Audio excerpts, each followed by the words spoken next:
Assalamualaikum warahmatullahi wabarakatuh. Assalamualaikum warahmatullahi wabarakatuh. Pohon pepaya tiada berduri, tumbuh bersama bunga melati. Izinkan saya perkenalkan diri, moga-moga menyentuh hati. Nama diberi Nur Alfian Namiti Mamana dari kelas Aina Omega. Pada masa lapang, saya gemar memanfaatkan masa dengan baca buku cerita. Dalam video ini, saya rasa amat mudah untuk berkongsi tentang sebuah buku cerita yang pernah saya baca berjudul Si Comel Bertudung Merah. Buku ini diterbitkan pada tahun 2021 dan buku cerita ini serta nama halaman muka surat.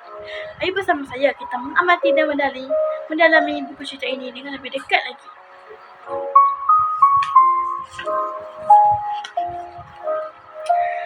Si Comel Bertudung Merah.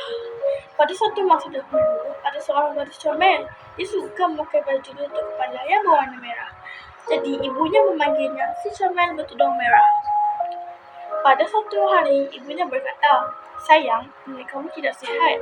Hantarlah aku makan ini kepadanya. Pastikan kamu tidak berhenti dan bercakap dengan sesiapa pun yang tidak dikenali sepanjang perjalanan." Si Comel Bertudung Merah pun pergi dengan perasaan gembira.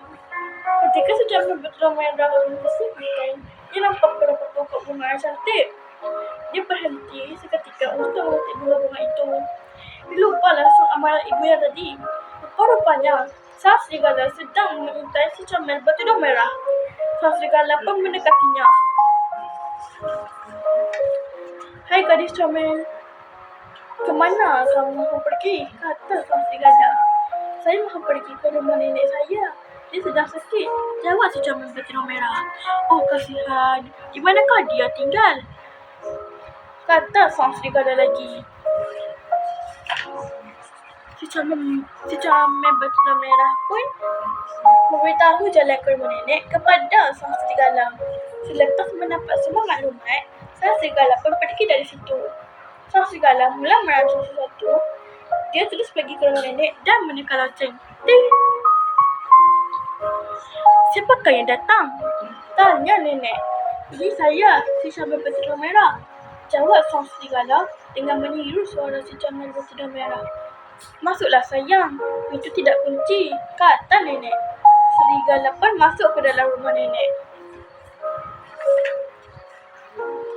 Alangkah terkejutnya nenek apabila nampak sang serigala. Bila sempat dia melarikan diri, sang serigala telah membahamnya. Kemudian, sang serigala memakai pakaian nenek dan selimut nenek, lalu berselimut di atas katil. Tidak lama kemudian, si Comel Bertudung Merah pun datang ke rumah nenek. "Nenek, ini saya, si Comel Bertudung Merah datang. Tolong bukakan pintu," kata si Comel Bertudung Merah. "Marilah masuk, pintu tidak berkunci," balas sang serigala dengan meniru suara nenek. Sebaik sahaja si Comel Bertudung Merah masuk, dia nampak nenek sedang berbaring di atas katil. Dia dapat merasakan nenek kehilangan ganja ketika itu. "Nenek, telinga nenek sungguh besar," kata si Comel Bertudung Merah. "Supaya dapat mendengar suara kamu dengan lebih jelas sayang," balas serigala. "Mata nenek juga sungguh besar," kata si Comel Bertudung Merah. "Supaya dapat melihatmu dengan lebih jelas sayang," jawab sang serigala. "Oh, gigi nenek pula sungguh tajam," kata si Comel Bertudung Merah. "Supaya dapat merangkak dagingmu dengan mudah," kata serigala.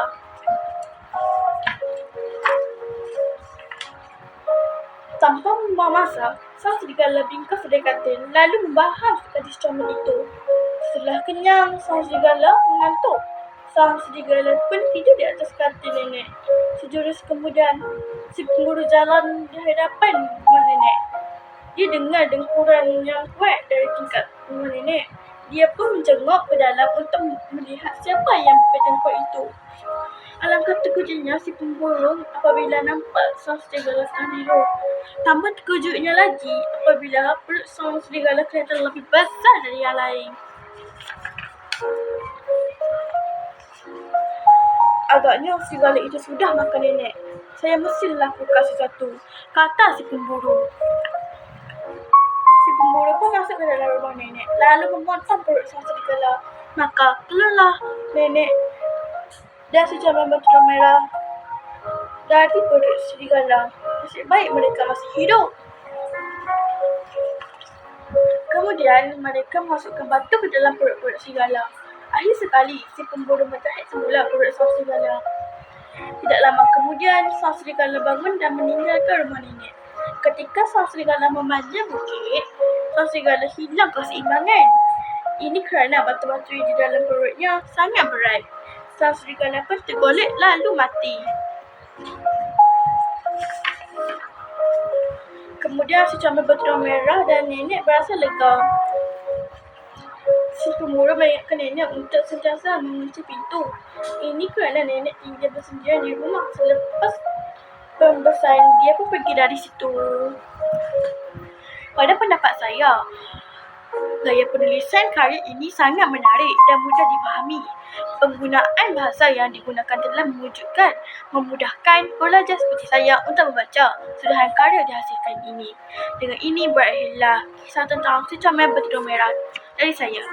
Sekian, terima kasih.